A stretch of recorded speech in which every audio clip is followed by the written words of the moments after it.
모닝브리핑 일부 뉴스 매거진 2016년 8월 3일 수요일에 김용민의 뉴스 매거진입니다.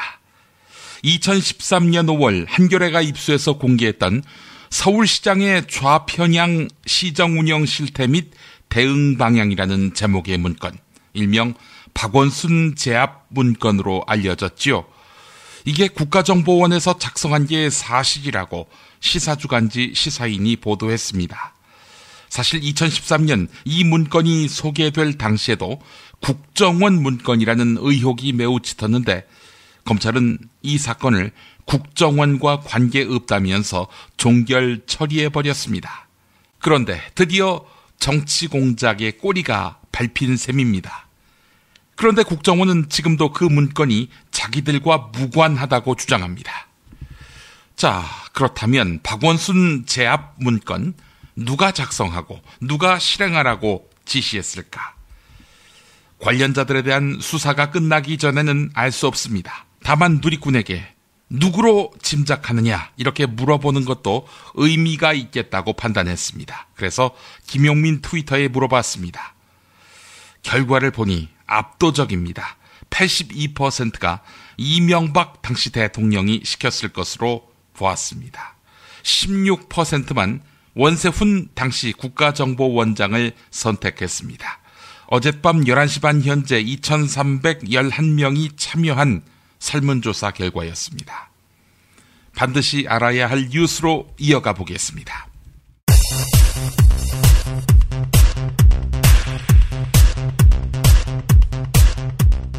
더불어민주당과 국민의당이 고위공직자 비리수사처 설치 및 운영에 관한 법률안에 합의했습니다.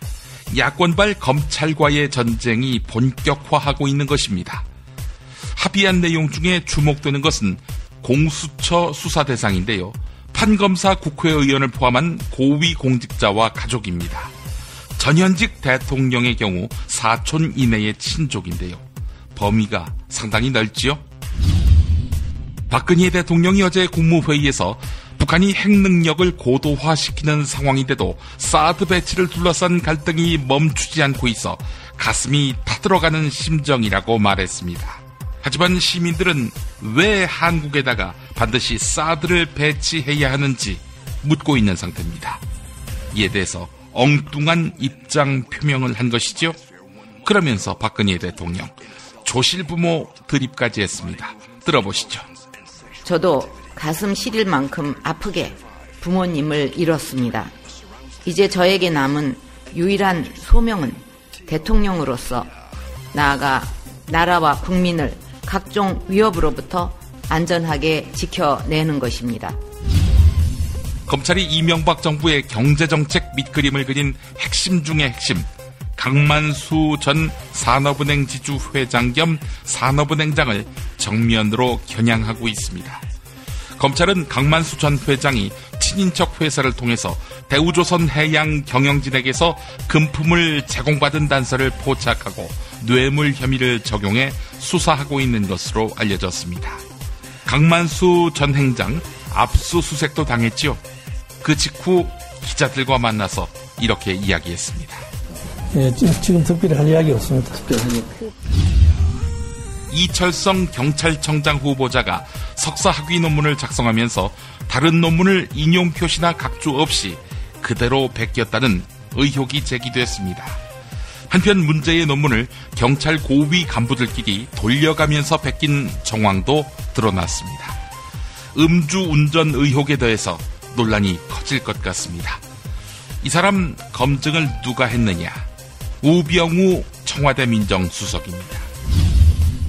동성애를 반대하며 8월 7일 서울 광장에서 대대적인 집회를 여는 보수 개신교 단체의 대표 목사가 부적절한 성관계를 나눈 사실이 드러나 파문이 일고 있습니다. 뉴스앤조이 보도에 따르면 12년 전 37살이던 라이즈업 대표 이동현 목사는 당시 여고생에게 요구해 성관계를 가졌다는 내용입니다. 이에 대해 이동현 목사는 사실을 시인하고 서울 광장 집회에서 설교를 하지 않겠다고 밝혔습니다.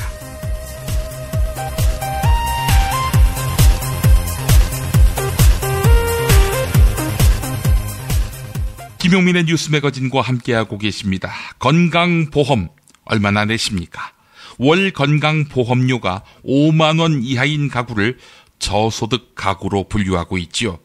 건강보험료를 제때 내지 못한 지역가입자 140만 가구 중에 한 달 보험료가 5만 원 이하인 저소득 생계형 체납 가구는 100만 가구가 된다고 합니다. 이들은 건강보험공단의 추징 때문에 아파도 비용원에 갈 수 없다 이렇게 말하고 있습니다. 가난 때문에 치료를 포기하지 않도록 돕는 지원을 아름다운 재단이 시작합니다. 주소창에 아름다운 재단 많이 검색해 주시기 바랍니다. 광고 듣고 오겠습니다. 생활고 때문에 건강보험료를 내지 못한 사람들에게 병원은 사치입니다. 그러나 우린 이미 알고 있습니다. 넘어진 사람은 일으키고 아픈 사람은 치료해줘야 한다는 것을. 당신의 기부가 누군가에겐 건강할 권리를 찾는 소중한 기회가 됩니다. 건강할 권리를 찾기 위한 60일의 건강보험증 캠페인. 검색창에 아름다운 재단을 검색해주세요. 안녕하세요.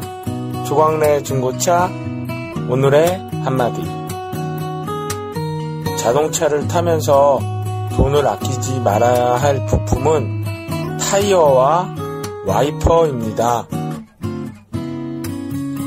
1800에 9538번 조광래 중고차 대표번호 1800-9538 고맙습니다.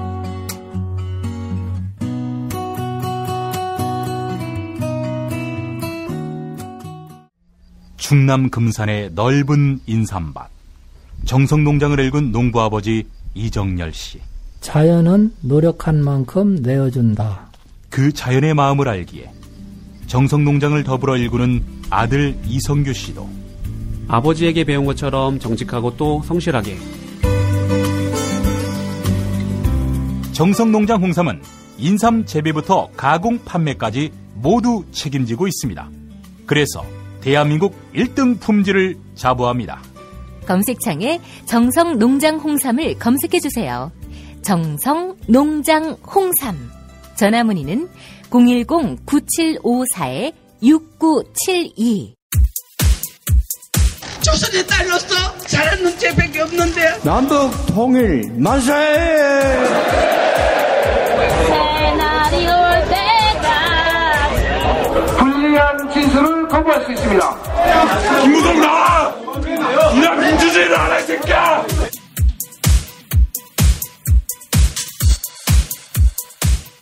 뉴스는 현장이다로 이어갑니다. 지난 2013년 논란이 됐던 이른바 박원순 제압 문건이 국가정보원이 작성한 것이 맞다는 요지의 시사인 보도가 있었죠. 국가정보원이 사실 무근이라며 반박했습니다. 그러자 서울시가 국정원이 다시 근거 없는 것이다 이렇게 말하고 있는데 지난번에 동어 반복이다 라며 국정원의 해명을 신뢰할 수 없다고 밝혔습니다. 한편 박원순 시장은 어제 CBS 라디오 김현정의 뉴스쇼에 나와서 공작으로 의심되는 공격 사례를 추가로 소개했습니다. 들어보시죠. 그동안 우리가 공작 정치, 정보기관 이런 그 말을 들어본 지가 참으로 오래지 않습니까? 예, 그야말로 7, 80년대 독재 정권 시절에 불의의 시대로 완전히 돌아선 것이고 명백한 민주주의 파괴고 헌정질서 파괴다. 저는 그렇게 보고 있고요. 예. 만약에 이번 기회에 우리 사회가 확실하게 이 문제를 진상규명을 하지 못하고 넘어가면 아마도 내년 대선에서도 또 저 아닌 다른 정치인에 대해서도 꼭 같은 일이 벌어질 것이다. 이렇게 저는 봅니다. 내년 대선에서도 같은 일이 또 벌어질 것이다. 그런 말이 있지 않습니까? 반성하지 않는 역사는 되풀이한다. 이런 말이 있죠. 아니 근데 지난번 대선 때 댓글 사건도 있고 해서 다 수사도 되고 재판도 되고 이랬는데 설마 그런 일이 또 벌어지겠습니까? 그런데 지금 이런 일이 되풀이되고 있지 않습니까? 저는 이 일뿐만 아니라 그 문건에 보면 여러 가지 박원순 죽이기, 뭐 흠집 내기 이런 것에 대한 아주 구체적 전략들이 있지 않았습니까? 예. 그런데 뭐 그런 것들이 계속 실천돼 왔다는 것을 알 수가 있죠.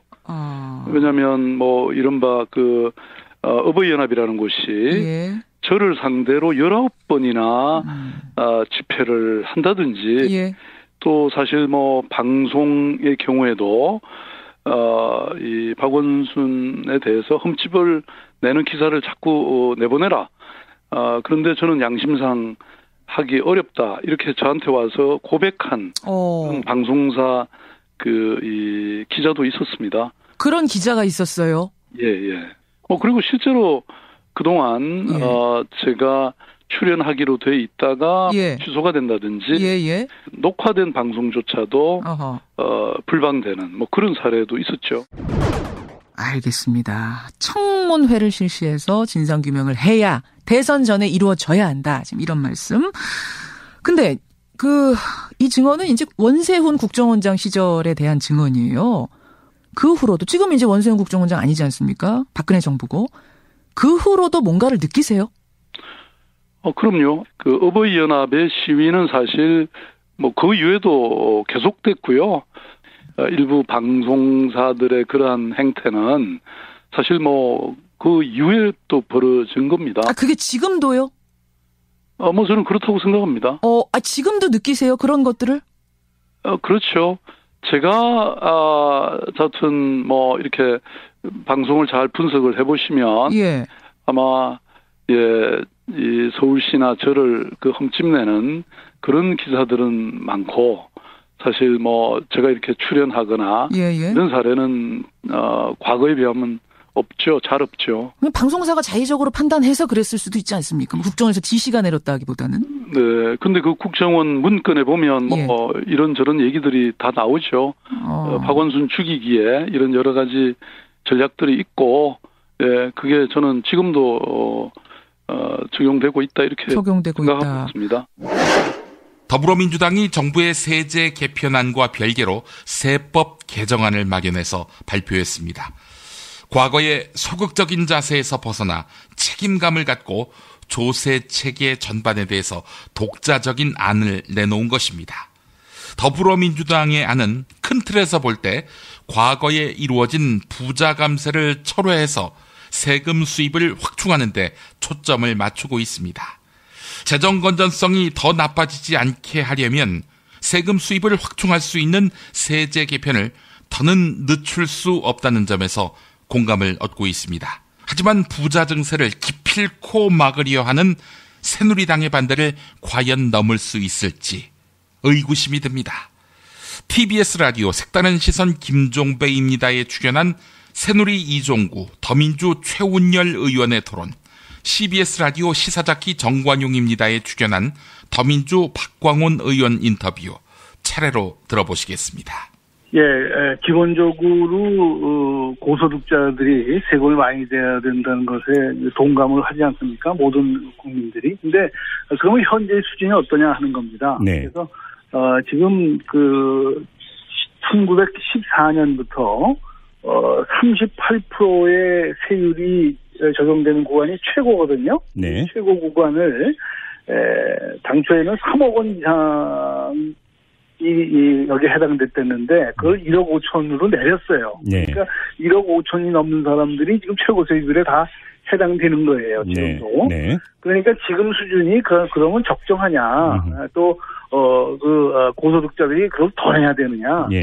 더 내게 만든다면 한이 없죠. 이걸 뭐 41%가 아니라 50%도 할 수 있겠죠. 그렇지만 그것이 이렇게 경제도 안 좋은데 무조건 이렇게 올리는 게 능사가 아니지 않느냐. 저희들은 그렇게 생각을 하고 있습니다. 그리고 이제 41%에 만약 41%까지 가면은 이분들이 이제 국세만 내는 게 아니지 않습니까? 지방세도 내고 관세도 내고 또 여러 가지 준조세 이런 것도 많이 내지 않습니까?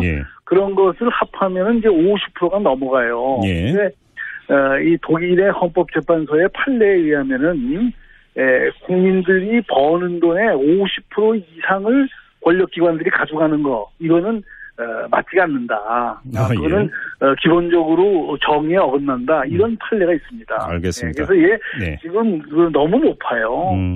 자, 최은열 의원님. 낮지 않은 수준입니다. 네네. 자, 알겠습니다. 최은열 의원님. 예. 지금 경제가 안 좋다라는 점 하나를 지적을 해 주셨고요. 그다음에 50% 이상을 권력기관이 가져가는 것은 정의에 부합하지 않는다라는 독일 판결도 있다고 좀 지적을 해 주셨습니다. 50%는 좀 과대 계상하신 것 같고요. 이제 소득세가 41%지만 실제로 누진세이기 때문에 5억 소득자가 실제로 납부하시는 세율을 보면은 한 25% 정도 됩니다. 평균적으로. 그러니까 50%까지는 안 가고요.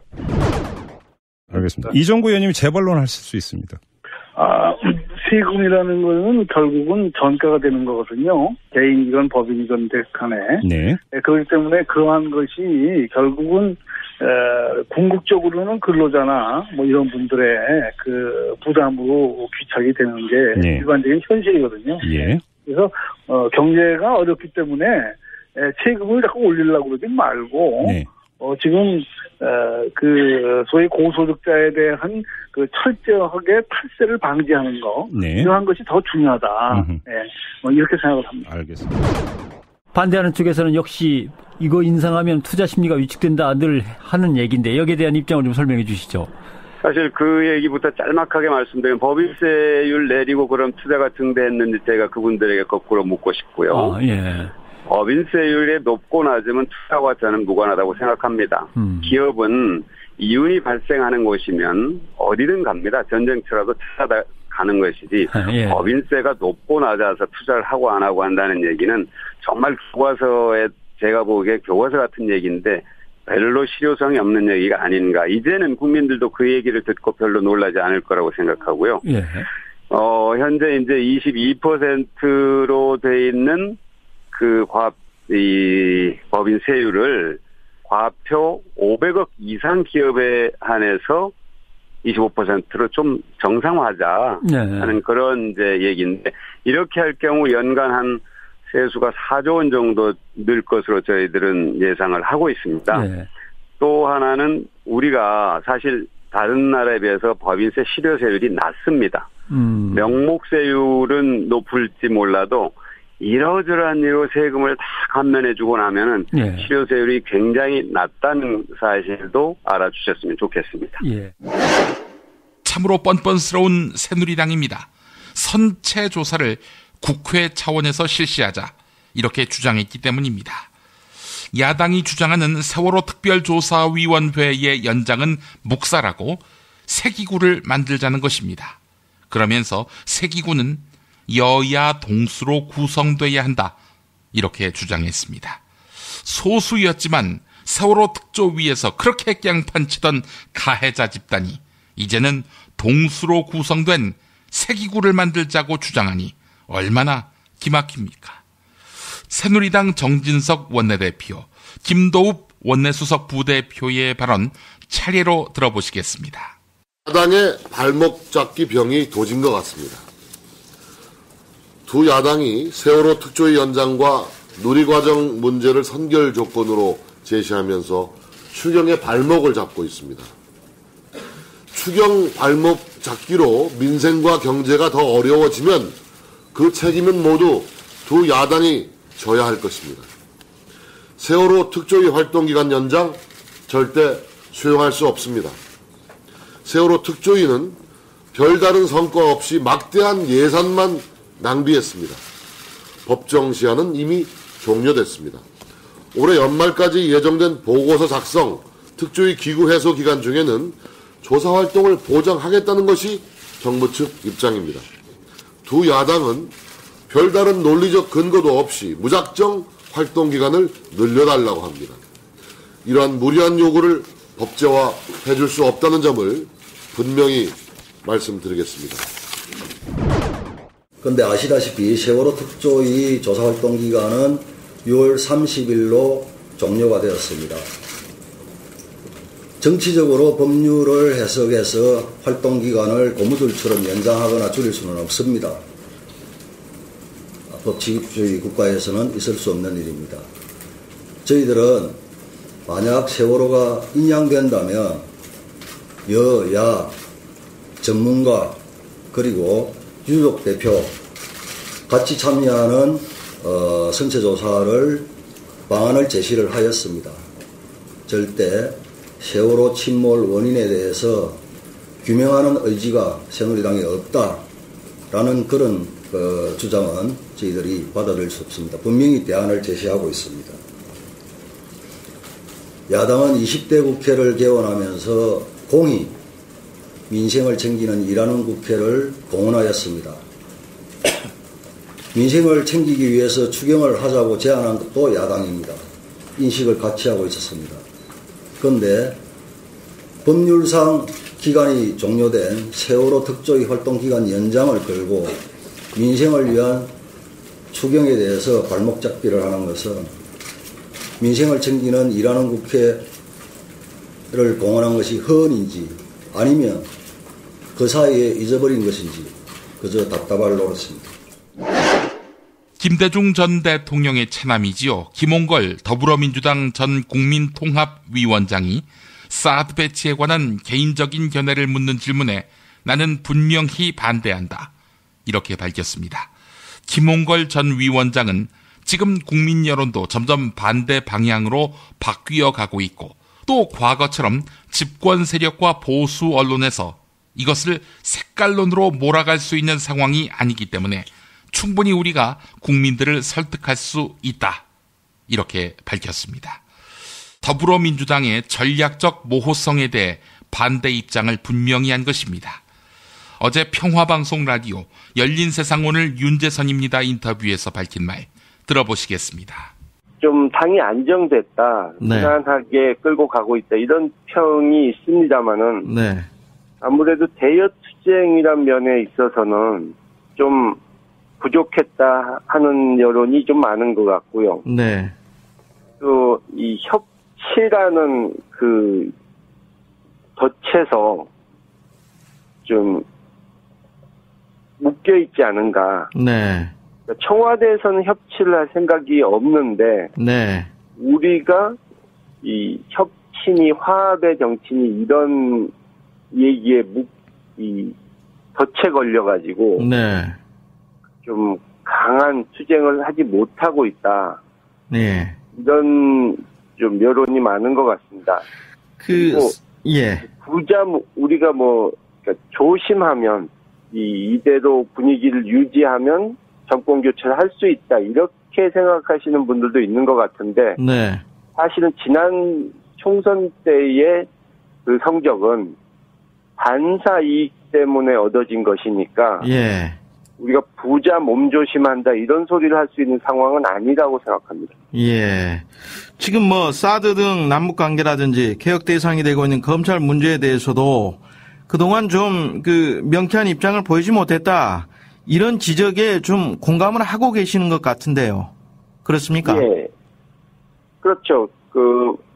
검찰 개혁은 지금이 최적의 타이밍인데. 네. 그 부분은 조금 늦어지고 있지만은 결국은 해낼 수 있을 것으로 봅니다. 근데 사드 문제에서는 네.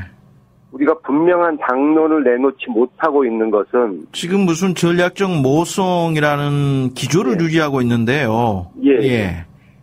그러니까 전략적 모호성이란 것은 이제 국제 상황이 불분명하고 네. 분명할 때 이 외교적으로는 쓸 수 있을지 몰라도 네. 정당이 국민을 상대로 전략적 모호성을 얘기한다는 것은 좀 말이 되지 않고요. 네. 당당하게 정책과 노선을 언제든지 국민께 밝힐 수 있어야 된다. 네. 하는 생각입니다.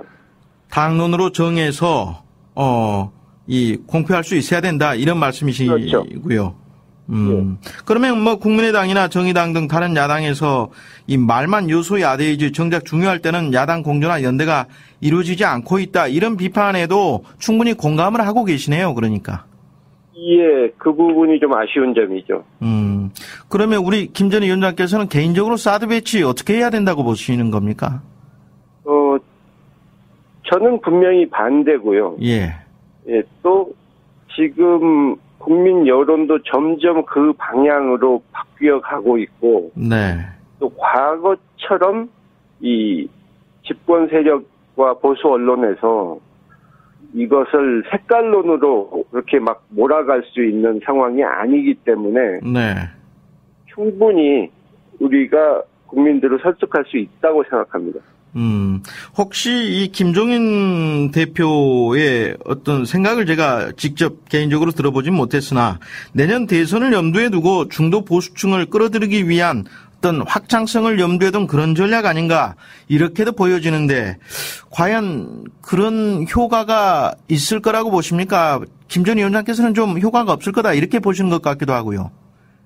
예, 저는 그런 방식의 그 우클릭이니 뭐 중도층 공략이니 하는 것이 네. 이 효과가 있으리라고 보지 않는데요. 그 이유는 네. 그러니까 중도층이란 분들도 이런 사드 배치 같은 문제에 있어서 네. 그러니까 중도라고 그래서 딱 중간에 입장이 있는 것이 아니고 그분들도 중도층 안에서도 찬성이 있고 반대가 있고 섞여 있는데 네. 우리가 어정쩡하고 애매한 태도를 보이면은 저는 누구에게도 칭찬을 받지 못한다. 네. 이렇게 생각합니다. 엄마! 가글 했는데 입에서 뭐가 나왔어! 그거 올리덴탈 체크 가글이라 그런겨! 지금 쓰고 있는 가글 사용 후 확인해 보셨나요? 무색소, 무알콜, 무계면 활성제의 올리덴탈 체크 가글은 쉽게 나온 입안의 이물질을 눈으로 확인할 수 있습니다. 딴지마켓에서 판매 중입니다. 엄마! 가글 했는데 입에서 뭐가 나왔어! 그거 올리덴탈 체크 가글이라 그런겨! 지금 쓰고 있는 가글 사용 후 확인해 보셨나요? 무색소, 무알콜, 무계면 활성제의 올리덴탈 체크 가글은 쉽게 나온 입안의 이물질을 눈으로 확인할 수 있습니다. 딴지마켓에서 판매 중입니다. 자, 미궁 장사랑. 요건 내가 할 말이 있어요. 똥은 싸고 다니냐? 미치도록 싸고 싶다. 빅동의 추억. 미궁 장사랑! 구렁이 똥 이뻤다. 장이 살아야 내 몸이 산다. 혈중 콜레스테롤 개선과 배변 활동에 도움을 주는 건강기능식품입니다. 빅동의 추억. 미궁 장사랑. 지금 검색창에 미궁 장사랑을 검색하세요. 이건 제가 써보니까 효과가 있는 것 같아요. 핸드폰 기종 최다 케이스 보유하고 있는 사이트는? 그 외에 옛날 핸드폰 기종까지 다 있는 사이트. 바니몽. 포털 광고비 수수료 없이 자체 생산, 직접 가공, 중간 유통 과정 없이 믿고 싸게 사는 핸드폰 케이스 사이트는? 바니몽. 가족 사진, 친구 사진, 애인 사진까지 나만의 DIY 제작 케이스는? 바니몽. 디자인 예스, 총알 배송 예스. 전화번호 070-5029-0330에서 2번까지. 포털 사이트에서 바니몽을 검색해주세요. 피 튀기며 박학다식을 뽐내는 퀴즈. 피박 퀴즈. 네, 오늘도 무와 환 나오셨습니다. 안녕하십니까. 그제는 팽목항, 어제는 소록도, 오늘은 5.18 광주 민주화운동 묘역으로 이념과 진영을 뛰어넘습니다. 이렇게 국민 모두의 지도자로 부상하고 있는 무 인사드립니다. 부상하고 있는 무라고 했나? 부상하는 게 아니라 부상당한 것은 아니고, 이 위선자야, 정치쇼 그만해! 이런 비난을 받으면서 몰매 맞아서 부상당한 거 아니냐고! 닥쳐, 이 새끼야! 위선자라니! 내가 너냐? 빚내서 집 사도록 규제를 다 풀어놓고는 나중에는 문제될 것 같으니까, 나는 빚내서 집 사라고 한 적 없어요. 이러면서 발뺌한 새끼가 누구야? 내가 막말은 좀 했어도 야, 너처럼 사기친 적이 있냐? 사기친 적이 없다. 아무나 볼 수 없는 NLL 대화록을 불법적으로 입수해서 한자 틀림없이 읽어놓고는 법적으로 문제될 것 같으니까 찌라시 읽은 거예요. 이러면서 발뺌하고 어떻게 거짓말을 수습해도 그렇게 옹졸하게 수습하니? 당신 같은 사람을 일컬어서 사자성어로 해군 지마라고 하지. 해군 지마? 아니, 몰라. 해군 지마. 그 말 몰라? 아니, 대선 주자가 그것도 몰라? 해군 지마? 해군 입대하지 마. 이런 뜻의 사자성어잖아. 해군에 왜 입대하지 말라는 걸까? 얼차려가 심해서인가? 아니면 말 안 듣는 군인을 바다에 던져버렸나? 닥치라고. 무리를 해치는 말이란 뜻이지. 많은 사람에게 해를 끼치는 인물 또는 사회에 해악을 끼치는 인물을 비유할 때 쓰는 말, 해군지마. 이 새끼. 그래, 내가 그런 놈이라고 치자. 근데 나보다 더 심한 분이 있잖니? 나는 그 지하철에서 듣던 멘트가 청와대 회의에서도 나올 줄은 몰랐지. 지하철에서 그런 사람들이 있잖아. 저는 어렸을 적에 아버지와 어머니를 여의고 이러면서 한 푼 달라고 하는 친구들 말이야. 근데 청와대 회의에서도 저도 가슴 시릴 만큼 아프게 부모님을 잃었습니다. 이런 말이 나온 거 아니야? 뭐 어제 그렇게 흠씬 얻어맞고도 정신을 못 차렸어? 난 좋지. 이 정신 나간 정권이라면 너같이 잘 나가는 사람이 아니라 나처럼 다 나빠는 희생자에게 보다 더 정치적 미래가 있는 거 아니겠어? 옛말에 이런 말이 있어요. 고생 끝에 불락이 나온다. 고생하면 불락전골을 먹을 수 있다. 이런 말이 있잖아. 아니 불락이 왜 나와? 아이고 내가 그 열대야 때문에 정신이 없어서 그랬어. 고생 끝에 원순이 인연 머리채를 잡아당긴다. 이런 말이 있잖아. 아니 그런 말이 어딨어? 그건 테러지. 박원순 시장의 다른 부위도 아니고 머리채를 잡다니. 당신이 그 심정 돼봤어? 마지막 입새의 심정을 아냐고. 아이고 내가 착각했어. 고생 끝에 29,999원짜리 식사 대접 받는다. 이런 말 있지? 닥치라고. 그 무슨 개소리를 하는 거야? 아이고 이게 진짜야. 고생 끝에 영남권 지지율 20%대 달성하다. 원래는 90%였는데. 뭐 아무래도 애국심이 많이 쇠한 것 같아. 국뽕을 좀 맞아야겠어. 닥쳐 이 새끼야. 뽕이 왜 나오냐 이 새끼야. 아이 새끼들 그 또 뽕 얘기야 이 새끼들. 그만 좀 하라고. 나는 휴가 중인데 이거 시끄러워서 쉴 수가 없다고 봐요. 모처럼 이님 나오셨어요. 야, 똥보야. 너 일부러 나를 안 부르는 거냐? 아이, 그럴 리가요. 건님이 그동안 대신 나오셨죠? 화제의 대상 아니었습니까? 또, 휴가도 있었으니까요. 근데 이번 주는 이님이 휴가 중이시네요. 자, 근데요. 휴가 중이신데도 물밑에서 당대표 만드는 일에 적극적이신 것 같더만요. 우리 이님이요. 추워도 나를 뒷방 늙은이 취급하지 못하도록 만들어야지. 그래야 한다고 봐요. 그래서 열심히 당대표 만들어주고 있잖아. 그러면은 내가 왜 자기 당대표 신경 쓰느냐. 절대로 문재인이가 대통령이 되면 안 된다고 보니까. 왜 그렇게 미워하십니까, 문재인 전 대표를. 근데 말이죠. 그렇게 열심히 반대하셨는데 문재인 전 대표가 다시 대권주자 여론조사 1위에 올라섰더만요. 기분이 어떠세요? 이 새끼야 여론조사 뽕 맞고 계속 해롱해롱해. 새끼야 며칠이 나갈 거 같니? 영감님 말씀 중에 죄송한데요. 뽕 얘기 좀 그만하세요. 상처받습니다. 너 이 새끼야 팽목항 가서 라면 더 처먹어 이 새끼야. 겨우 하루만 가가지고 의자에 앉아서 유족하고 사진 한 방 찍는 걸로 광팔면은 새끼야 거기서 무슨 진심이 느껴지니? 영감님 말씀이 맞아요. 소록도는 또 왜 갑니까? 어울리지 않게. 화나. 너도 말이야. 니네 누나한테 전해라. 어디 싸돌아다니지 말라고. 가는 곳마다 무식이 통통 튀는데, 야, 보는 내가 다 민망하더라. 나 봐라. 침묵이 그만이니. 사드에 대해서도 침묵하고, 세월호 특조위가 저렇게 아작이 나는데도 침묵하고, 백남기 농민이 사경을 헤매는데도 침묵하고, 보라고 침묵은 금이라고 봐요. 잘하십니다. 그래 욕먹지 않으려고 침묵하는 정당에다가 누가 무슨 희망을 걸어서 투표하겠습니까? 그게 자랑입니까? 아이 똥보 새끼, 이 희발 새끼, 너 이 새끼 별명 있더라. 씹치라고 씹치. 메갈리아 들어가니까 널 갖고 씹치라고 하더라고. 이 씹치. 아니 씹돼지. 하이 새끼 씹돼지 이거 좋네. 이거 입에 착착 붙네. 아니 퀴즈하고 상관없는데 그렇게 외모 갖고 혐오를 계속 조장하시겠습니까? 매퇴지니 씹돼지니 그런 거 다 안 됩니다. 그런 표현 쓰시면 안 되고요. 또 그런 식으로 증오와 반목을 부추기면 그 정치인이 해야 할 행동은 아니죠. 이 똥보 새끼가 어디서 훈계지냐 이 새끼야. 야 똥보, 네 고추 간수나 잘해 이 새끼야. 언놈의 그 밤에 와가지고 네 고추를 떼어갔을 적에는 어떻게 하려고 해? 그 네 고추 떼어다가 그걸 빻아서 가루로 만들어가지고 그 시장에 내다 팔면은 그 큰일이잖아.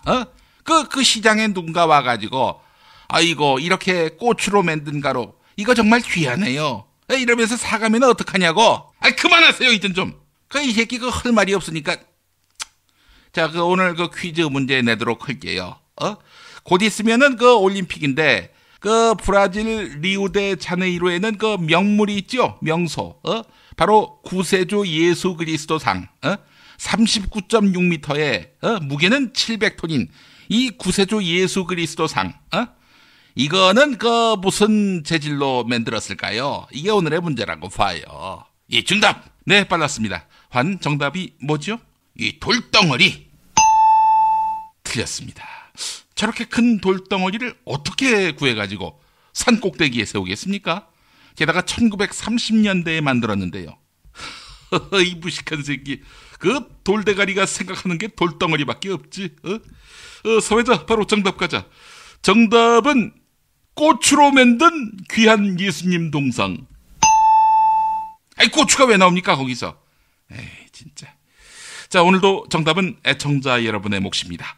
브라질 리우데자네이루에 있는 구세주 예수 그리스도상은 어떤 재질로 만들어졌는지 아시는 분은 팟빵 게시판에 정답 이메일 사연 남겨주시기 바랍니다.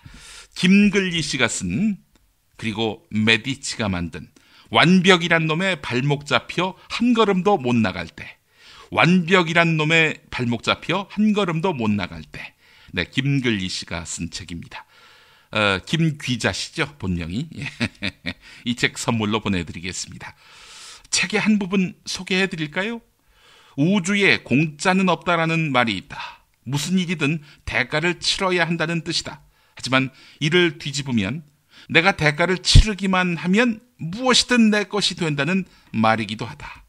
내가 대가를 치르기만 한다면 우주는 그에 합당한 결과를 들려준다. 그런 의미에서 우주는 최고의 투자 전문가다. 대가를 치른 사람에게는 어떻게든 보상을 해주니까. 네, 145쪽에 나와 있는 내용입니다. 지난 시간 정답자 2분 골랐습니다. 제로스님 정답 리야드 맞히셨습니다. 네, 어제 방송이었죠.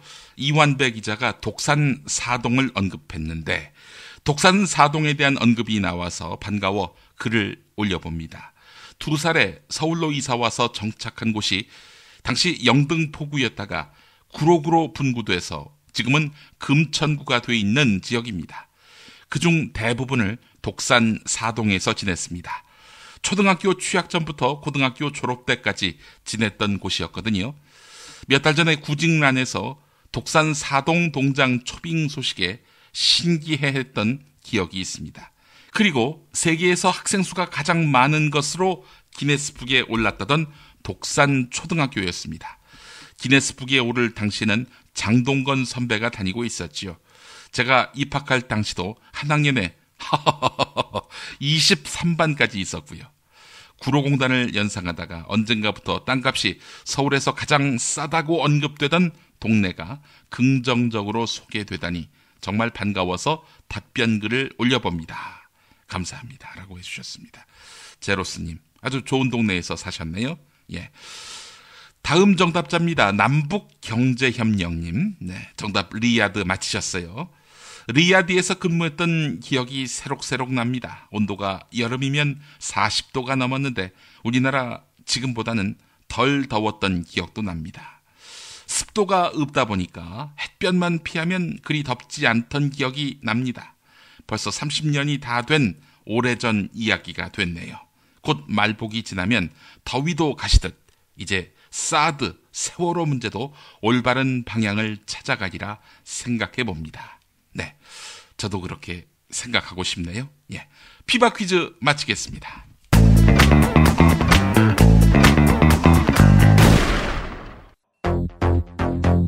서울, 경기, 인천 지역의 신축 빌라 정보 빌라타임즈 하나면 됩니다. 현장 나와주세요. 네, 여기는 새로 오픈한 현장입니다. 여기만이 아니라 분양 마감 현장이라면 빌라타임즈의 레이더를 피할 수 없습니다. 빌라타임즈 정보는 알찹니까? 당연합니다. 현장에서 직접 촬영한 퀄리티 높은 사진 여러 장이다. 지도 서비스, 무료 투어 서비스, 무료 상담 서비스까지. 빌라타임즈 짱이죠? 그러다 허위 매물 걸리면요? 포상금 100만 원 약속합니다. 수도권 빌라에 관한 정직한 정보를 모았습니다. 빌라타임즈. 인터넷에서 만나세요. 직접 담가 먹는 김치가 사 먹는 김치와 다른 이유 잘 아시죠? 내 눈으로, 내 손으로 골라야죠. 우리 걸로요. 한 포기 한 포기 직접 손으로 소금을 뿌려 절이는 가장 깨끗한 손으로 정성과 진심을 담아 이 김치 쥐앗으로 못 써요. 나쁜 병균 틈타지 말아야 하니까. 건강을 위해 소금은 적당히, 그러나 맛깔나게. 내 가족이 먹을 김치니까. 가족이 먹는 김치를 하나 더 만든다는 심정으로 만든 김치, 이담채 김치. 입맛 까다로운 김어준 딴지일보 총수의 한마디. 제가 이 김치의 맛을 보증합니다. 정말 맛있어요, 이 김치는. 포털 사이트 검색창에 이담채를 입력하세요. 전화주문은 1544-4586 1544-4586. 아이고 덥다 더워. 이제 우리 몸 생각해서 이 보양식이라도 먹어야 되는 거 아니야? 이 장어가 남자한테 좋다는데. 장어도 몸에 좋은 장어 있고 몸에 해로운 장어가 있어. 난 너가 장어를 반길 줄 알았지. 안 반가워. 자, 일단 이거 한 잔 해. 그래. 자, 우와! 이거 저 새싹 땅콩차 아니야? 어떠냐? 와, 이거 저 시원하게 먹으니까 더 좋다. 이거 저 뜨거운 물에 우려서 식힌 거 아니야? 아니야, 그냥 시원한 물에도 잘 우러나와. 큰 물병에 새싹 땅콩차 한 수저 넣고 냉장고에 두고 물 대신 마시면 돼. 오, 굿이야, 굿. 나도 저 여름엔 이렇게 마셔야겠다. 역시 새싹 땅콩차는 전창걸의 새싹 땅콩차야. 맛의 깊이가 달라. 새싹 땅콩차의 효능은 꼭 와이프한테 써라. 야, 전가야, 이거 마시는 거 우리 마누라한테는 비밀이다. 070-8635-1288 전창걸닷컴. 박근혜 왜 저러지? 문재인, 김무성, 안철수는 또 왜 저러지? 뉴스로는 알 수 없는 진짜 정치 현장 이야기. 한겨레 정치팀 기자들이 취재 수첩을 낱낱이 공개합니다. 본격 정치관찰 팟캐스트. 언니가 보고 있다. 팟빵에서 언니를 검색하세요. 정치 한 건에서 시간입니다. 오늘도 한겨레 정치팀 정치바의 김원철 기자 만나보겠습니다. 김원철 기자님. 네, 안녕하세요. 예, 박근혜 대통령 휴가 다녀왔는데 뭐 바뀐 게 없군요. 예, 바뀐 게 없습니다. 어제 이제 국무회의를 주재하면서 이런저런 얘기들을 쏟아냈는데요. 예.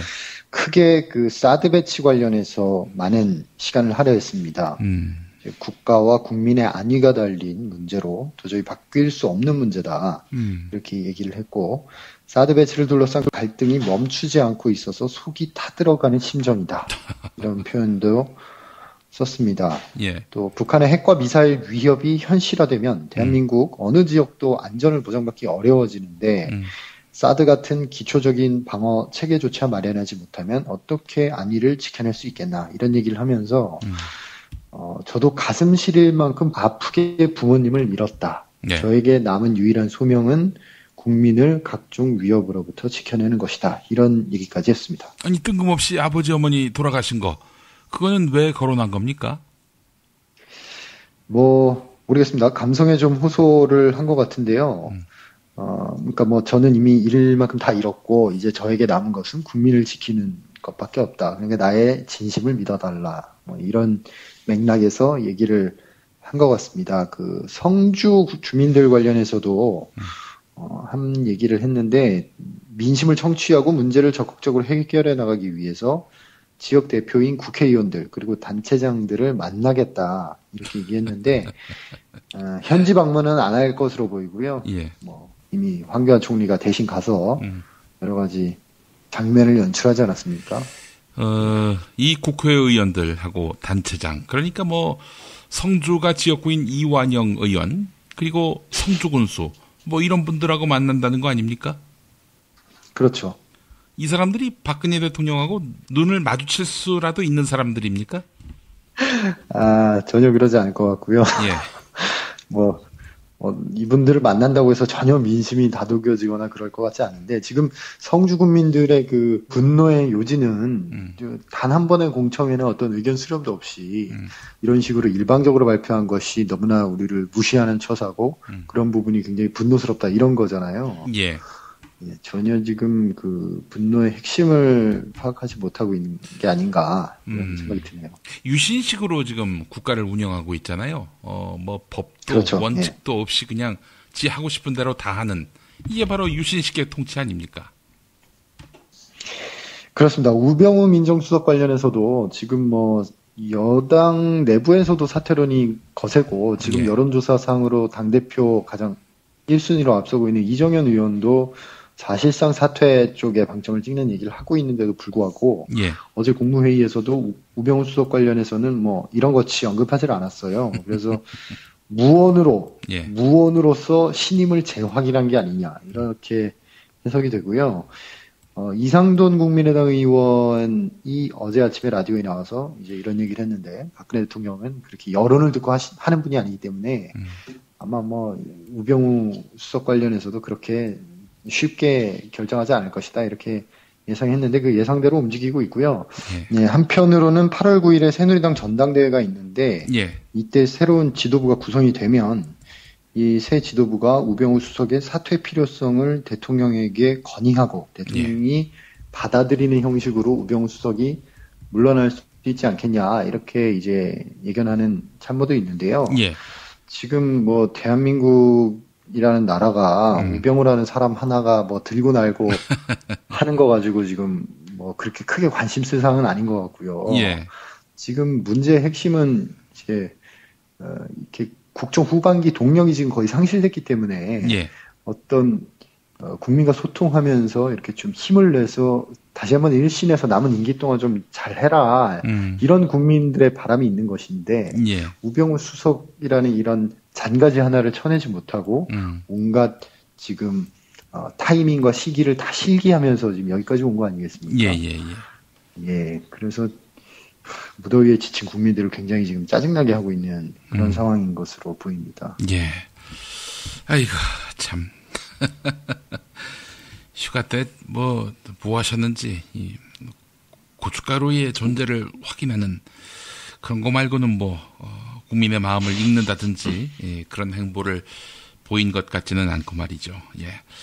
어떻게 보세요? 우병우 수석, 뭐 일주일이면은 뭐 정리될 것이다, 이런 관측이 지배적이었는데, 이렇게 대통령이 이런 와중에도 계속 감싸 안는다면은 롱런할 가능성도 있는 거 아닌가요? 뭐 롱런할수록 박근혜 대통령은 같이 늪으로 빠져들어가는 거죠. 지금 뭐 인사 내각 뭐 아무것도 할 수 없는 상태 아니겠습니까? 본인 스스로 지금 사태 경중 파악을 전혀 못하고 자신의 측근을 그냥 안고 가겠다는 것인데, 이것은 뭐 사정기관에 대한 장악력 없이는 이 지금 남은 후반기를 돌파할 자신이 없다, 이런 뜻 아니겠습니까? 또 어제 지금 그 이명박 대통령의 측근이었던 강만수 전 산업은행장 자택을 검찰이 압수수색했는데, 그런 부분도 좀 연관지어서 봐야 되는 게 아닌가, 이런 생각이 드네요. 알겠습니다. 자, 다음 이야기 해보겠습니다. 비박근혜의 후보들, 이제 곧 있을 새누리당 전당대회에서 단일화를 하기로 큰 틀에서 합의를 본 걸로 알고 있는데, 주호영 의원이 그렇게 하지 않겠다, 이렇게 지금 또 딴지를 걸고 있는 상황 아닌가요? 지금 비상이 걸렸습니다. 지금 친박근혜계 같은 경우에는 지금 이정현 후보가 단독 진출을 하고 있죠. 하고 있고, 비박근혜계 같은 경우에는 지금 정병국 의원 쪽으로 나름 1등이라는 정병국 의원이 있지만 꽤 차이가 납니다. 여론조사 상으로. 물론 여론조사 전혀 믿을 게 못 된다는 걸 저희가 알고 있긴 하지만. 그래서 지금 비박근혜 쪽이 지금 굉장히 초조해졌고요. 이 와중에 주호영 의원이 말씀하신 대로 단일화의 뜻이 있는 것처럼 얘기했다가 어제 라디오 인터뷰에 나와서 단일화 생각하지 않고 끝까지 당원의 선택을 받을 결심을 하고 있다. 이렇게 얘기를 하면서 이제 발등에 불이 떨어졌습니다. 비박근혜계 쪽에서. 예. 그래서 지금 비박근혜계의 그 3선 주축 의원들이 모여서 단일화에 대한 뜻을 모았고 여기에 대해서는 김무성 전 대표도 뜻을 함께 한 것으로 알려지고 있습니다. 단일화 안 하면은 안 되잖아요. 한마디로 얘기해서. 지금 뭐 당 대표는 물론 최고위원까지 다 뺏기게 생겼거든요. 그래서 지금 굉장히 비박계 입장에서는 급한데 이게 시간이 많이 없습니다. 지금 9일날 전당대회라고 돼 있지만 이 9일날은 이제 현장에 와서 대의원들이 투표하는 거고요. 수십만 당원들은 사전 투표를 합니다. 7일날. 이때 이제 실제 판이 결정되는데 지금 뭐 며칠 안 남았죠. 그래서 늦어도 5일에는 단일화를 위한 여론조사를 하고 6일에는 단일화를 해야 하는 그런 상황인 거죠. 지금 하루가 급한 상황입니다. 지금 여론조사 결과를 보면 이정현 의원이 앞질러 간다고요? 예, 내일신문이 가장 최근 조사인데요. 이정현 의원이 13.7%고 2위가 정병국 의원인데 7.7%입니다. 더블 스코어 정도 나는 거죠. 이야, 확실히 친박이 당을 장악했군요. 예, 그렇다고 볼 수도 있고 또 이정현 의원 자체가 지금 호남 당 대표론이라는 일종의 바람을 이제 만들어내려고 노력하고 있고 그것이 당원들에게 좀 먹히는 게 아닌가. 예, 아니, 이런 분석도 해볼 수 있을 것 같습니다. 이정현 후보가 어떤 이정현 후보입니까? KBS 보도국장한테 전화해가지고 그 보도 통제를 했던 인물인데 아니 이런 분이 지금 앞질러 간다. 이게 도대체 가능한 이야기인지 싶기도 하고 말이죠. 이거 아주 그분이 당대표가 되면 볼만하겠어요? 예, 아마 당대표 신분으로 검찰청사 포토라인에 서야 되지 않을까. 그렇게 예측해 보겠습니다. 예, 뭐 그런 상황도 분명히 예견할 수 있을 것이고요. 그리고 또 우리 우병우 수석과 함께 이거 뭐 진짜 당도 그렇고 청와대도 그렇고 온 국민의 웃음거리가 되는 거 아니겠습니까? 뭐 그런 거 신경 쓰는 정권이 아니니까요. 하긴 그렇죠. 예, 제가 생각이 좀 짧았습니다. 그런 거에 뭐 전혀 괴념치 않는 그런 정부라는 것을 뭐 감안한다면은 이정현 당대표, 우병우 수석 이상한 그림이 아니죠. 예. 더불어민주당이 세법 개정안을 내놓았군요. 돈 많이 버는 사람들, 또 돈 많이 버는 기업들에게 세금을 더 걷겠다. 이런 의지가 읽혀지는데 말이죠. 예, 지금 세법 개정 이건 좀 중요한 문제니까 제가 조금 자세하게 말씀드리겠습니다. 그 더불어민주당이 어제 이제 그 세법 개정안 증세안을 발표를 했어요. 일단 구체적으로 보면 그 법인 세율을 강화했고요. 이것은 그 최고 세율 구간에 지금 현재는 200억 초과 구간이 있는데 거기에 500억 추가 구간을 새로 만들어서 그 500억 초과 구간에 대해서는 현재 지금 22%가 최고 세율인데요. 25%로 3%포인트 인상하는 법인세법 개정안을 발의하겠다 이렇게 밝혔고요. 이것은 지금 이명박 정부 때 원래 25%이던 최고 세율을 22%로 내렸던 거거든요. 그걸 원상 회복하겠다는 겁니다. 이건 총선 공약에 있던 거고요. 이렇게 하면 연간 4조 1,000억 정도 더 세수가 확보된다고 합니다. 그리고 개인에 대해서도 과세 표준 그 5억 원 초과 구간을 새로 만들겠다. 이렇게 발표를 했고요. 이렇게 되면은 5억 원 초과 구간은 지금 현재 최고 소득세율이 38%인데 41%를 부과해서 그 부분을 따로 징수하겠다. 이렇게 발표를 했습니다. 그리고 최근에 또 문제가 됐던 그 우병우 청와대 민정수석 같은 경우에 본인과 가족 소유의 법인을 만들어서 법인을 통해서 세금을 회피한 게 아니냐 이런 의혹이 있었잖아요. 그래서 이런 목적의 법인에 대해서는 15%포인트 추가 과세를 적용하는 그런 내용도 이제 법인세법 안에 포함을 시켰는데 이것을 이제 일명 우병우 방지법 이렇게 이름을 붙일 수 있을 것 같습니다.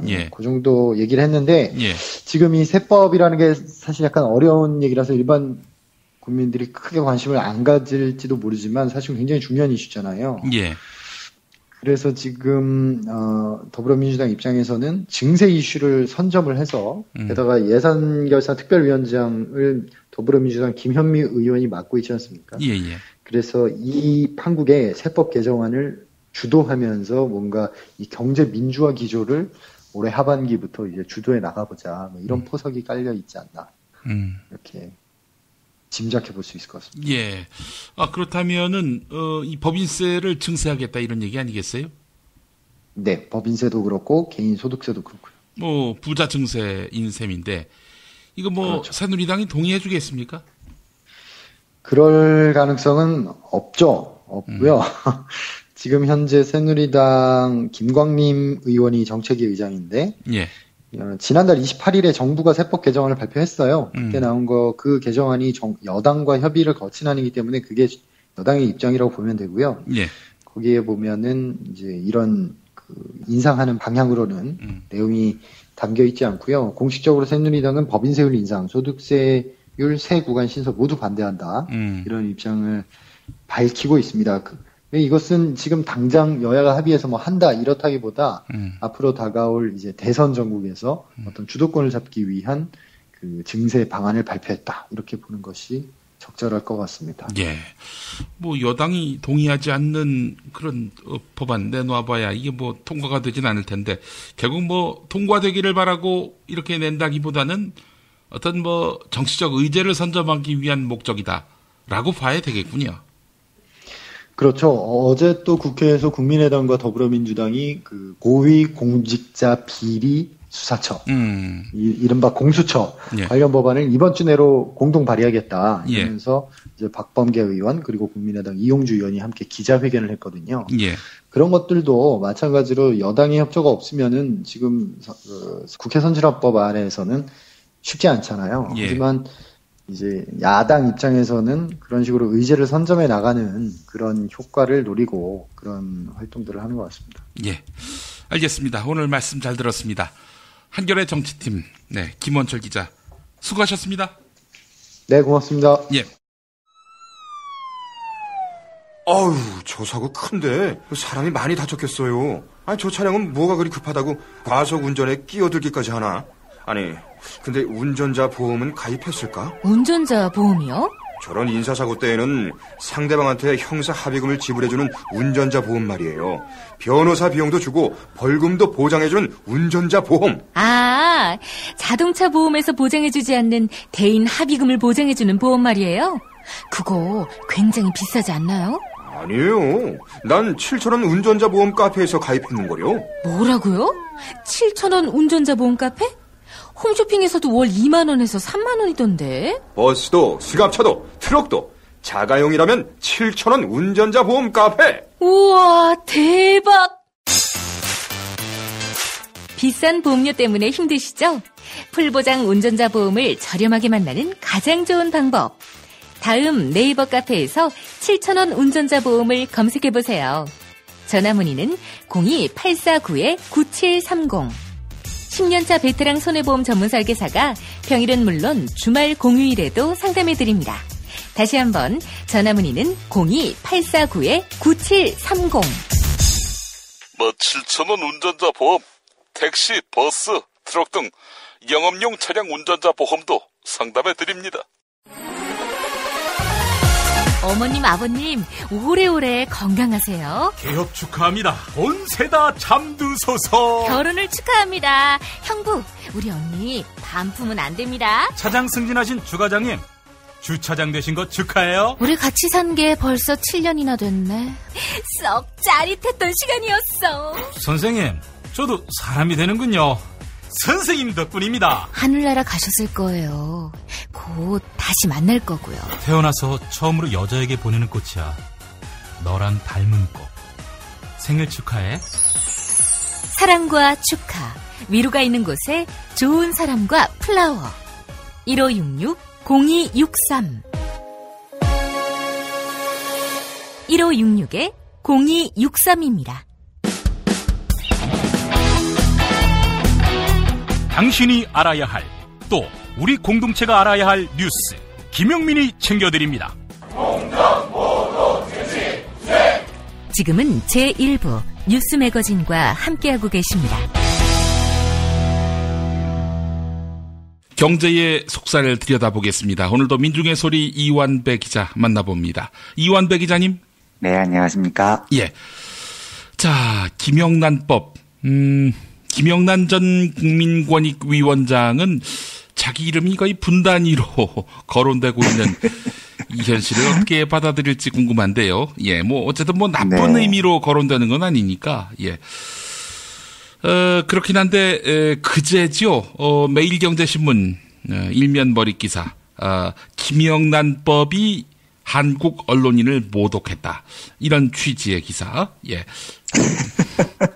보셨습니까? 아니, 못 봤는데 지금 이 녹음 끝나고 꼭 한번 찾아보고 싶은 기사입니다. 예. 뭐, 대략 어떤 내용일지는 가늠이 됩니다만은, 그냥 더치페이 하면 모욕하고 말고 할 것도 없을 것 같은데 말이죠. 그러니까요. 예. 언론들이 지금 뭐 온갖 호들갑 수선을 다 떨고 있는데, 제가 그동안 이제 김영란법을 2번 말씀을 드렸는데요. 오늘 한 번만 더 말씀을 드리려고 합니다. 그 이유가 바로 그런 건데요. 지금 언론들이 너무 심하게 수선을 떨고 있어서 여론이 좀 어떻게 바뀔지 걱정도 되고요. 예. 심지어 이제 제1야당 원내대표가 김영란법을 수정하자 뭐 이런 말까지 했다는 보도가 있더라고요. 예. 그런데 저는 왜 우리나라가 이렇게 간단하고도 명확한 일 하나에 합의를 제대로 못하고 있는지 정말 잘 이해가 되지 않습니다. 그래서 뭐 한 번만 더 말씀을 드리겠습니다. 예. 제가 지금까지는 그 종합지에서 일했던 기자 출신으로서 제 경험을 가지고 주로 말씀을 드렸는데요. 예. 이렇게 하니까 자꾸 이게 뭐 굉장히 개인 경험담 이야기처럼 비춰지기도 해서 오늘은 조금 까다로우실 수도 있겠지만 개인의 효용 그리고 사회적 효용 이런 경제학 개념을 가지고 김영란법을 설명을 좀 한번 드려보겠습니다. 예. 우선 개인 효용, 사회적 효용 이 개념을 이해하시기 위해서는 저희 고등학교 때 배웠던 한계 효용 체감의 법칙 이걸 먼저 아셔야 합니다. 뭐 많이들 알고 계시겠지만 효용이라는 거요. 이제 사람이 느끼는 만족이죠. 이게 모든 사람에게 모든 상황에서 똑같지 않다라는 걸 전제로 합니다. 예를 들면 사과를 먹어도 처음 한 개를 먹을 때 만족도가 10이면 2개째 먹으면 효용이 줄어든다는 거죠. 배가 부르니까요. 이런 식으로 같은 물건이라고 하더라도 효용이라는 건 사용 횟수가 많아질수록 줄어든다. 뭐 간단히 말씀드리면 이게 이제 한계 효용 체감의 법칙이라는 겁니다. 제가 이제 한 사회에서요. 딱 2사람만 살고 있다고 가정을 해보겠습니다. 그게 이제 완배하고 용민이 이렇게 2명만 있다고 가정을 해보겠습니다. 예. 그 존칭을 빼서 죄송합니다만 그냥 하겠습니다. 예. 완배하고 용민이가 각각 100만 원의 수입이 있습니다. 그래서 이제 이 2사람은 100만 원을 쓰는 거죠. 그러면 100만 원을 쓰면 2사람 모두 100의 효용을 얻는다. 이렇게 가정을 해보겠습니다.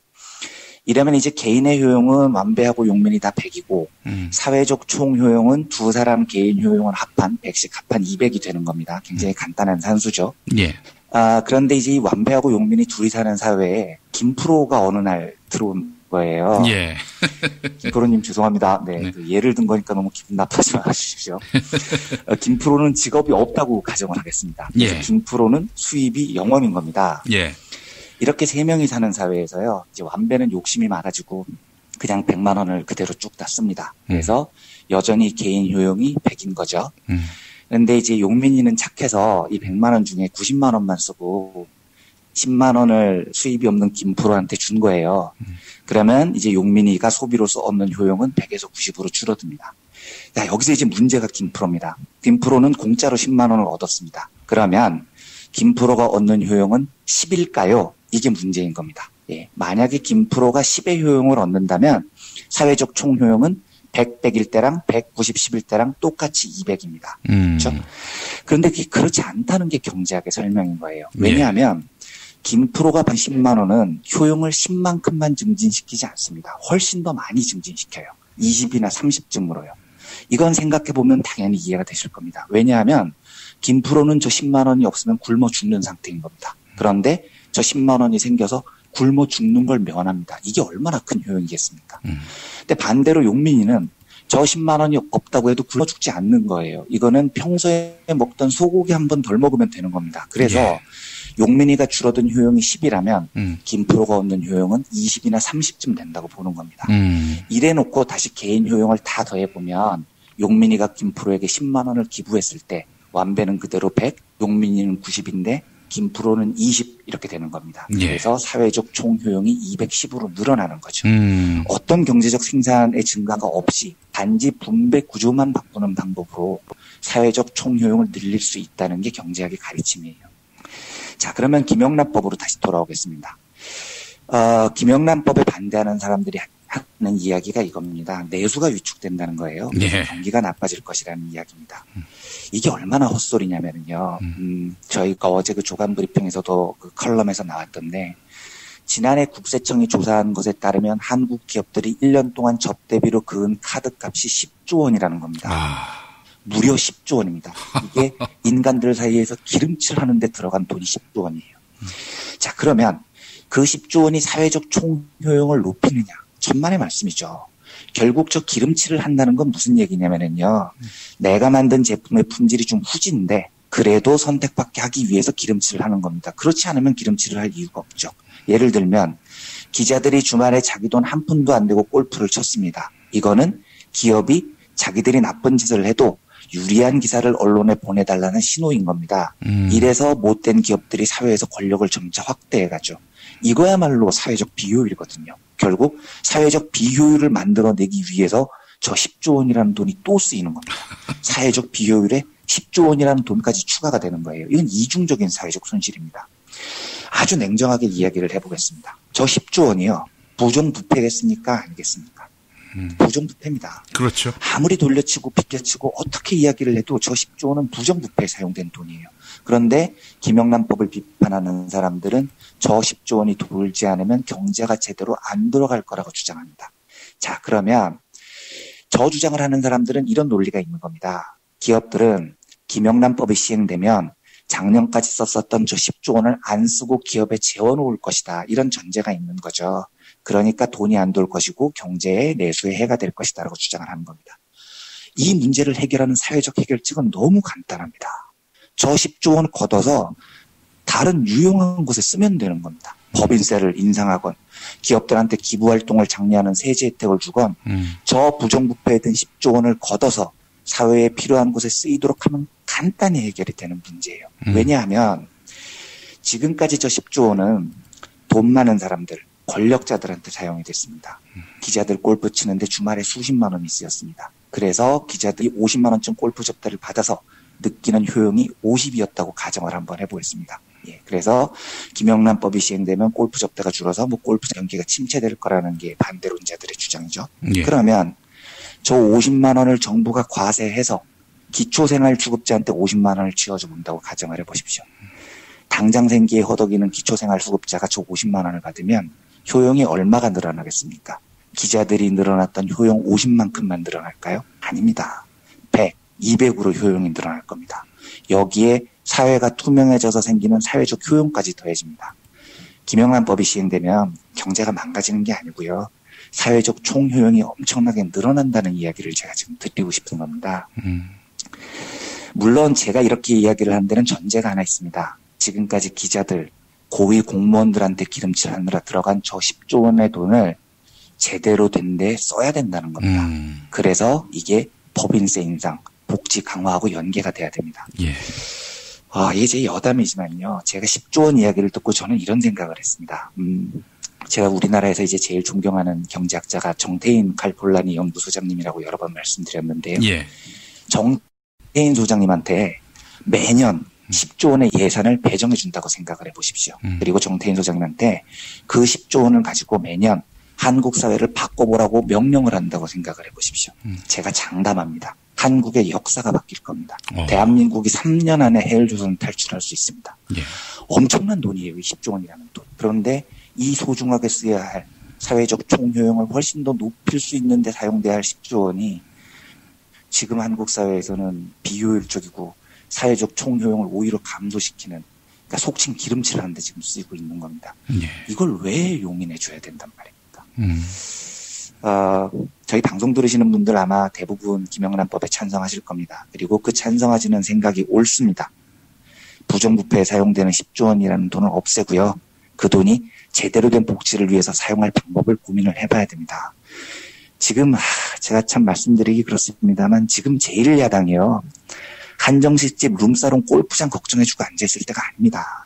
만약에 김영란법으로 한우 농가가 위험에 처한다면 저 10조 원을 과세해서 농민 소득 보전을 하는데 사용을 하라는 겁니다. 이러면 사회적 총요용이 훨씬 높아지고 우리 사회가 발전하는 겁니다. 김영란법의 강력한 시행을요 여전히 지지하고요. 그리고 이 김영란법이 어떤 수정도 없이 강력한 우리 한국 사회의 도덕성을 회복하는 그리고 사회적 총효용을 높이는 중요한 수단이 되기를 바라면서 지금 김영란법에 반대하는 여론에 대해서 굉장히 강력하게 반대한다는 말씀을 다시 한번 드리면서 김영란법 이야기를 오늘 마지막으로 한 번 더 드려봤습니다. 이완배 기자님, 정말 지금 김영란법 개정이 필요하다.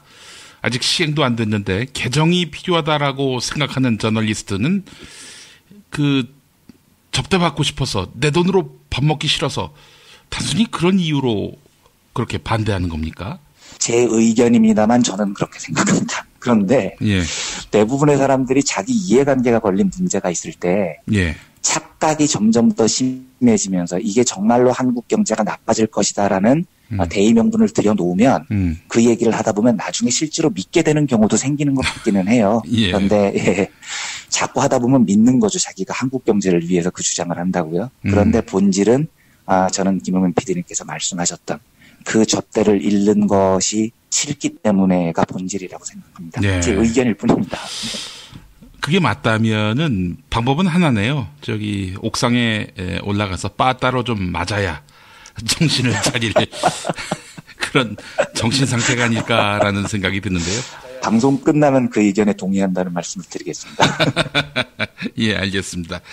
네, 다음 이야기로 넘어가 보겠습니다. 팟캐스트 쇼 개불릭을 들어보신 분들은 아실 겁니다. 개신교만 썩은 게 아니다. 가톨릭도 썩었고 불교계도 썩었고.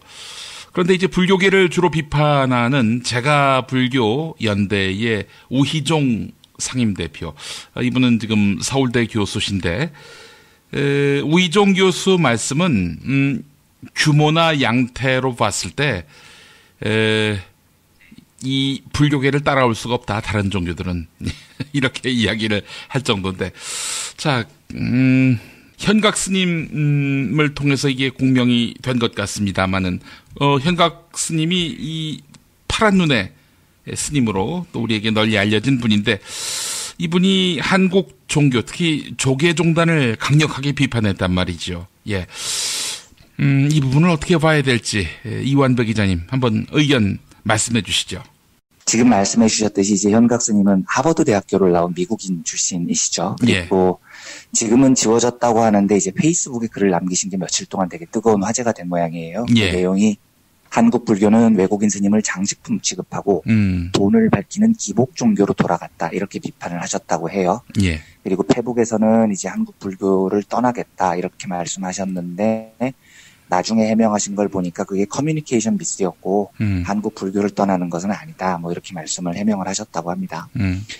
여기에 대해서 이제 불교계 반발도 굉장히 거세다고 합니다. 뭐 얘기를 들어보니까 그 불교계의 대표적 저술가로 꼽히시는 분이라고 합니다. 자연스님이라는 분이 두 차례에 걸쳐서 페이스북에 이기적인 시각이다, 현각 스님이, 그리고 자기 우월주의에 빠져 있다, 이렇게 격한 어조로 비판을 하셨다고 합니다. 그리고 기복불교 주장에 대해서는 불교가 다른 종교에 비해서 아직 우려할 만한 수준은 아니다, 이렇게 말씀을 하셨고요. 조금만 더 그 자연스님 비판을 따라가 보면요, 이렇게 말씀을 하십니다. 이분 현각 스님은 특별한 능력이 없이 하버드라는 한국인의 저급한 환상 덕분에 처음부터 조계종의 상위 1%에 속했던 사람이다. 이런 분이 25년 동안 조계종의 빨대만 꽂고서 가장 좋은 조건 속에서 있었던 사람이 어떻게 그 조건을 비판하는지 이해가 되지 않는다. 예, 뭐 메시지를 비판하기 어려우면 메신저를 비판하나 뭐 이런 건지는 잘 모르겠는데요. 조금 과한 비판을 하신 모양이에요. 저는 그 개인 현각 스님이라는 분이요, 이분에 대해서 아는 것이 전혀 없습니다. 그리고 이분 개인 품성에 대한 논쟁에 관심도 없습니다. 그리고 그건 경제적 문제도 아니기 때문에 제가 이 소재로 브리핑을 들을 이유도 없죠. 제가 그 브리핑을 드리고자 하는 부분은요, 기복 종교, 즉 종교가 돈하고 얼마나 연계되어 있느냐, 이 경제적인 모습을 말씀을 드리고 싶은 겁니다.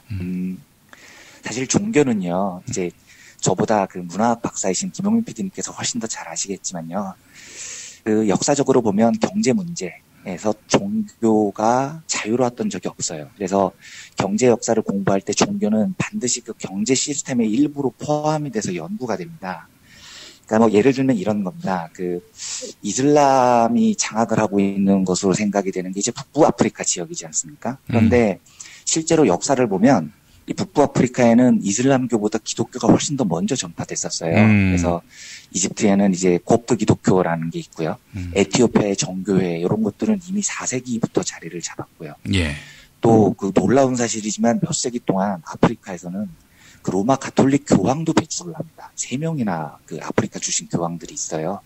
뭐 성 아우구스티누스 이런 사람들도 다 그 북부 아프리카 출신들이죠. 예.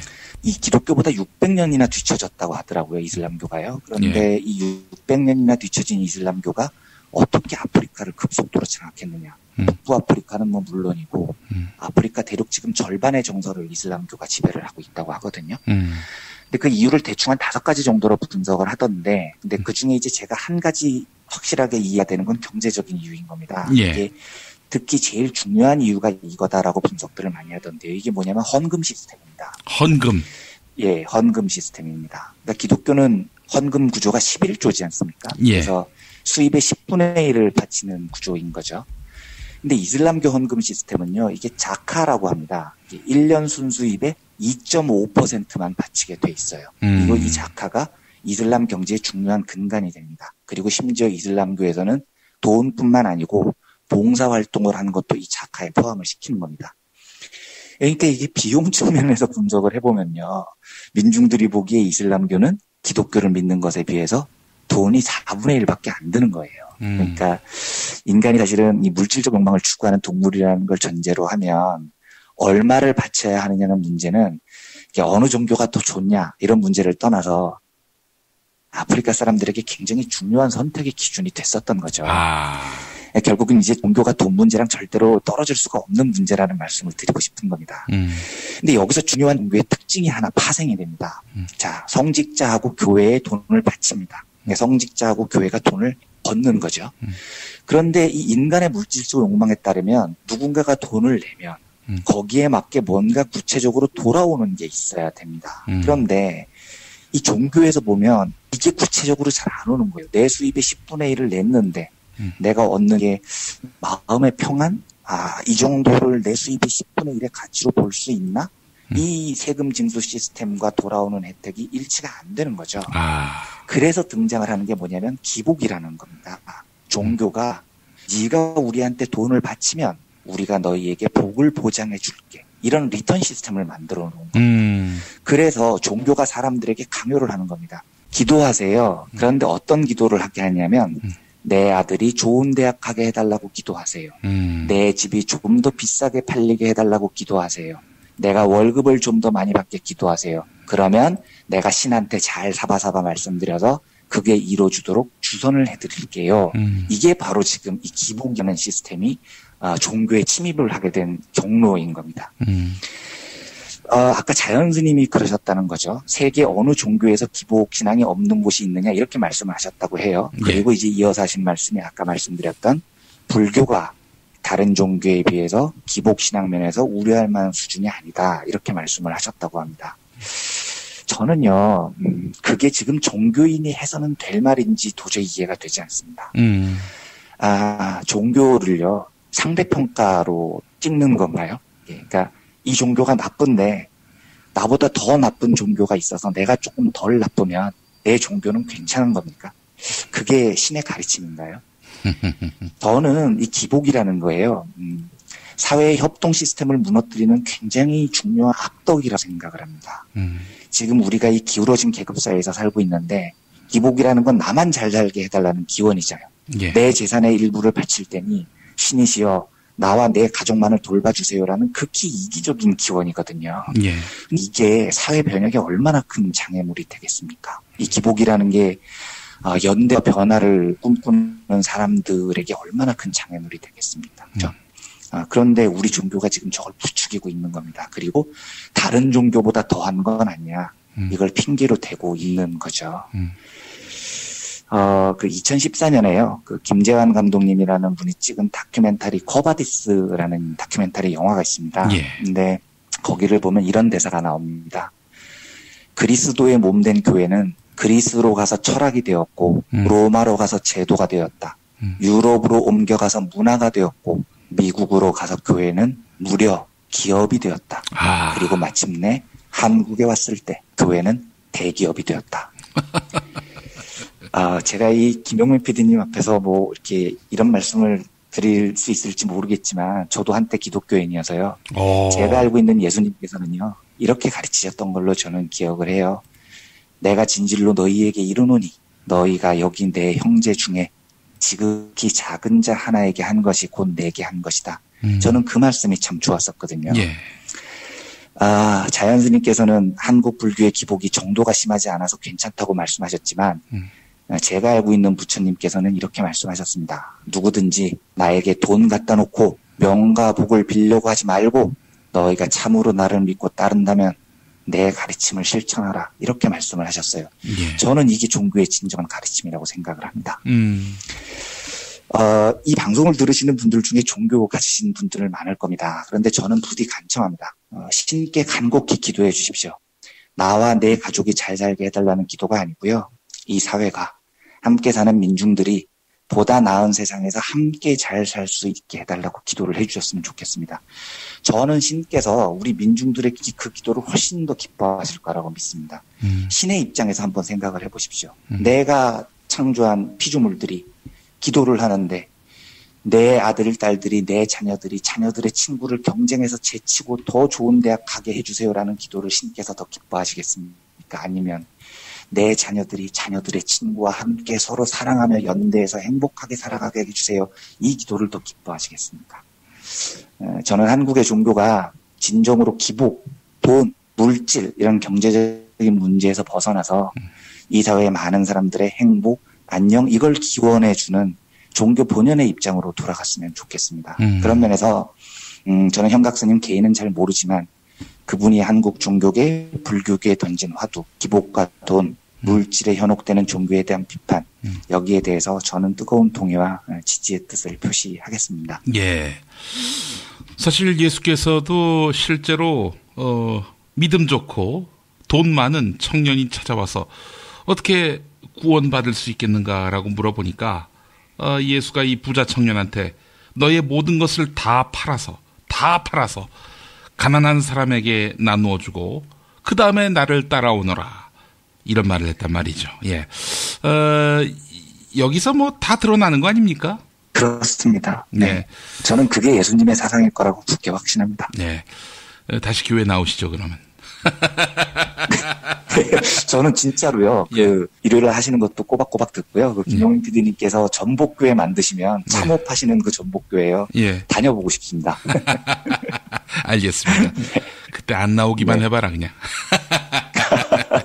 예, 농담이었고. 꼭 나가겠습니다. 예. 오늘도 민중의 소리 이완배 기자님과 함께했습니다. 말씀 잘 들었습니다. 네, 감사합니다. 예. 여러분 안녕하세요. 민중의 소리 아나운서 정혜림입니다. 이 어묵한 여왕님 치하에서 다들 잘 견디고 계시죠? 오늘도 종편의 주옥 같은 헛소리에 혼이 정상인 듯 정상 아닌 비정상 같은 여왕님의 우주 타령에 고구마 100개쯤 한꺼번에 삼킨 듯 답답한 마음에 죄 없는 가슴팍만 두들겨대고 계세요. 이젠 시원한 사이다 같은 민중의 소리와 함께하세요. 잘 키운 진보 언론 열종편 안 부럽습니다. 한 달 10,000원 소액 CMS 후원으로 민중의 소리에 큰 힘이 되어주세요. 1661-0451 1661-0451 전화 기다릴게요.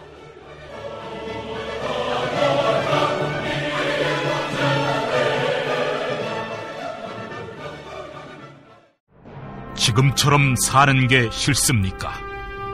전복을 원하십니까? 그렇다면 와우 전복을 드십시오.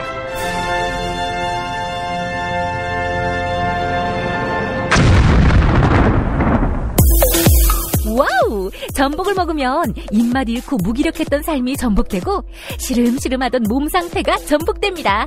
답답하십니까? 전복하세요. 100% 완도에서 잡은 전복 중에 전복. 와우 전복. 한 번 맛보면 또 찾게 되는 와우 전복. 네이버에서 와우 전복, 와우 전복을 입력하세요.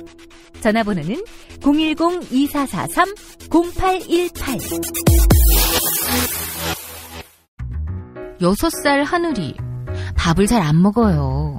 엄마, 나 이거 맛이 없어요. 그만 먹을래요. 엄마의 걱정은 점점 더해가는데요. 그런데 이때 택배입니다. 연지연 곰탕이 배달됐어요. 직접 도끼로 팬 장작불 위에 한우 사골과 도가니를 가마솥에 한가득 넣고 24시간 끓인 진구. 연지연 곰탕이 하늘이 입에 들어가는 순간, 아, 맛있다. 엄마 한 그릇 더 주세요. 하늘이의 밥도둑 연지연 곰탕. 조미료 같은 첨가물이 전혀 들어가지 않아 엄마의 기쁨은 더하답니다. 연지연 곰탕은 강화군에서 김포시 방향으로 강화대교 건너자마자 있습니다. 한우 사골로 정성껏 구워 만든 연지연 곰탕. 한 그릇에 8,000원입니다. 7팩 이상 무료 배송합니다.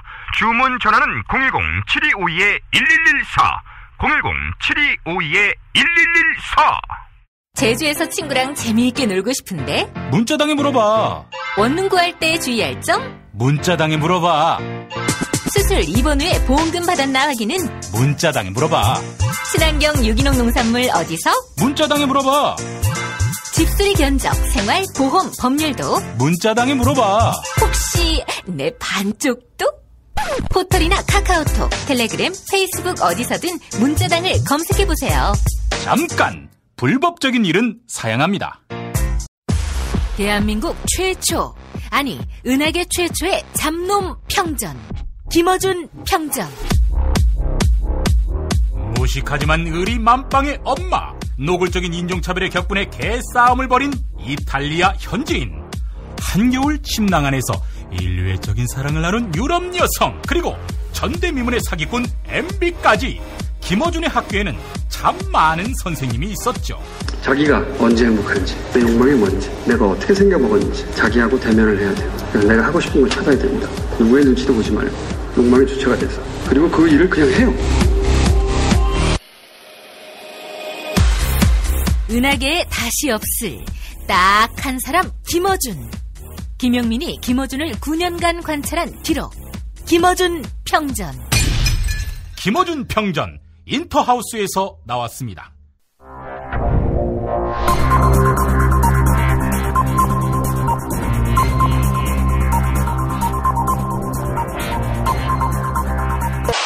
공화국 논평. 민족의 찬란한 태양이시며 조국 통일의 구성이신 경애하는 박근혜 동지께서는 삼천리 강토의 통일 대박의 서광을 밝게 비치신 그 족적에 오물을 끼얹어 추악한 정체를 만천하에 더욱 밝아놓고 있는 북괴 김정은 집단에 대한 강도 높은 국가적 중대 조치를 취하실 계획을 표명하시고 구체적인 공격 방침을 제시하시었다. 경애하는 박근혜 동지의 단호한 결심은 북괴 괴뢰 역적들이 박근혜 동지를 민족의 재앙거리라느니 역사의 오물이라느니 하는 저급한 표현을 동원해서 박동지 실명을 80여 차례나 비방 모략한 것에 대한 격한 분노의 표시다. 북괴의 소위 노동당의 대남부서인 통일전선부 산하의 조국통일연구원이라는 승냥이 패당 무리들은 박근혜 동지에 대해서 전대미문의 반인민적 악정과 반민족적 망동을 일삼아온 박근혜가 만고 죄악으로 인하여 국제사회의 한결같은 비난과 조소의 대상이 되고 있다며 박동지를 참을 수 없이 모독하고 우롱하고 천추의 한이 될 망언을 싸지르고 말았다. 게다가 세상에 둘도 없는 악녀 중의 악녀인 박근혜를 지옥의 불가마 속에 쳐넣을 것이라는 망발을 입에 담는 등 처절한 대가를 자초하는 악수 중에 최악수를 서슴지 않았다. 또한 최근 박근혜 패당이 미국의 압력에 굴복해서 남조선에 사드를 배치하기로 결정한 데 대한 주변 나라들의 강력한 반발로 최대의 궁지에 몰려있다며 허위 사실로 비방모략하고 있다. 게다가 몇 달 전에는 위대한 지도자 박근혜 동지에 대해서 차마 입에 담을 수 없는 년이라는 욕설을 동원하여 아이도 낳아보지 못해서 여성들이 지니고 있는 가장 귀중한 모성에도 그것이 구현된 제민족에 대한 사랑의 감정까지도 메말라버린 박근혜 년이라고 하는 등 도저히 용서할 수 없는 망발과 폭언을 서슴지 않았다. 이는 박동지에 대한 체질적인 거부감과 적개심을 노골적으로 드러내는 것으로서 추호도 용납할 수 없는 포악무도한 도발 행위다. 북괴 김정은은 이제라도 엄마뻘인 박근혜 동지에게 찾아와서 참회의 눈물을 흘리며 큰 절을 올리고서는 저는 쓰레기였다며 박동지를 비방모략한 놈들을 아오지 탄광에 보낼 것이라고 약속해야 할 것이다. 만약 이를 거절할 시에는 박동지의 치솟는 분노와 경천동지할 탄압의 불벼락을 내려달라고 미국에 호소할 계획이다.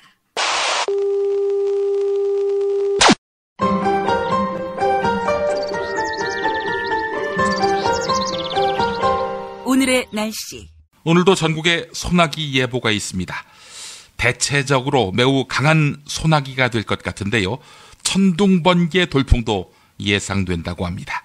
특히 피서지에서는 안전사고 대비 잊지 않으시겠죠? 기온은 오늘과 비슷해서 계속 후텁지근하겠습니다. 김용민의 뉴스 매거진 마무리는 전우용 역사학자의 트위터로 하겠습니다. 교사에게 촌지 주는 것은 불법, 학교에 거액 기부금 내는 것은 합법, 기자에게 밥 사주는 것은 불법, 신문사에 고액 광고 내는 것은 합법. 진짜 거악은 늘 법 위에 있습니다. 김영란 법은 좋은 법이지만 그걸로 세상이 더 투명해질 것 같지는 않네요.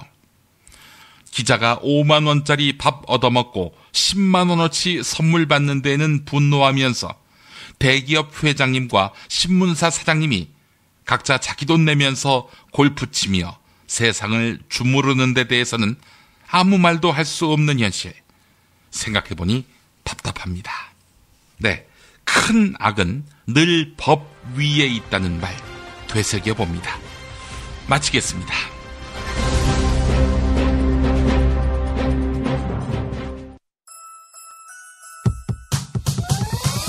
이번 방송 괜찮았나요? 작별의 여운 이렇게 표시해주세요. 다운로드하기, 댓글 달기, 구독하기, 별점 주기. 더 좋은 방송 만들어달라는 약속 이렇게 응원해주세요. 다운로드하기, 댓글 달기, 구독하기, 별점 주기. 기억하셨죠? 다운로드하기, 댓글 달기, 구독하기, 별점 주기.